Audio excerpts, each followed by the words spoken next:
I've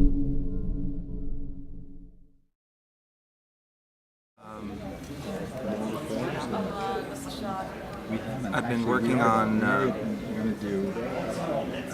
a book about my most humiliating sexual experiences. It's really long. I'm up to page 3006. So it's been an interesting project. It has it has some DNA samples and some stains, but it's mostly drawings and writing. The pages are very kind of like stiff from tears that have fallen onto it and dried. But other than that, I'm working on a monograph of my work. The original idea was to collect every single book jacket that I've ever done in one place, but that's been proving to be impossible. So it's more like every other book jacket. Most of what I do is book covers. So I get the manuscript, and I just start reading it, and sort of take it from there and form ideas about, based on the text, based on what it is, about what to do, and just kind of take it from there. I prefer to send actual comps. I don't like to send digital stuff. Books are objects. It's much more crucial to actually hold it into your hand as opposed to sending, just a digital file. For years, when I first started at Random House, we used to show flat sketches in a mat, and I forget why, but at some point it occurred to me that this is completely unnatural. And what you should do is, this is pre-computer too, is to print it out and actually wrap it around a book and then hand the book to the editor-in-chief, or whoever it is. And it gives you a slight edge because it makes it seem more real. It makes it, maybe they'll be more likely to approve it if it looks like it's a fait accompli, which it doesn't really work. I'm working on like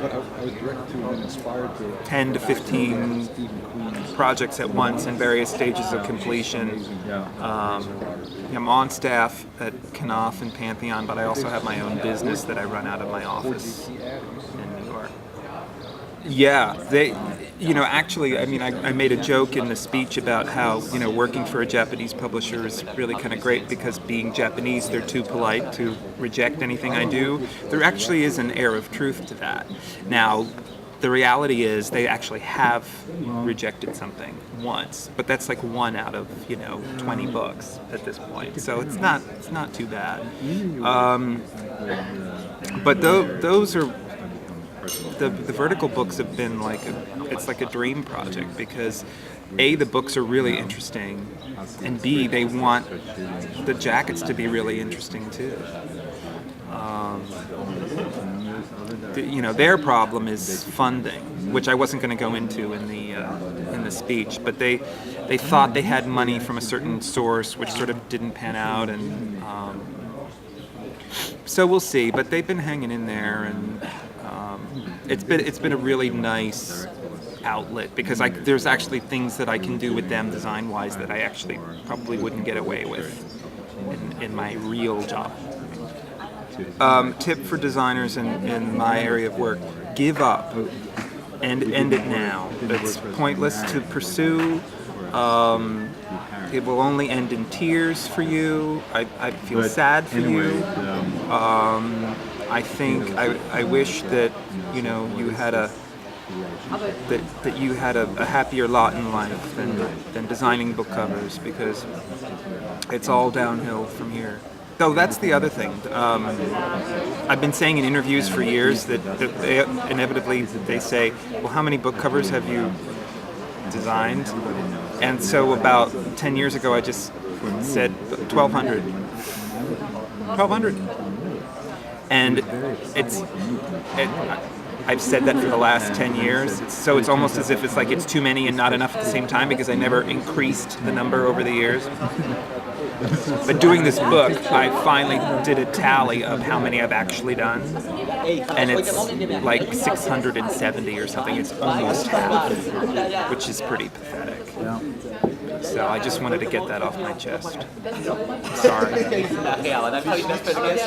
I missed what you were getting off your chest. A big, sparkly bra.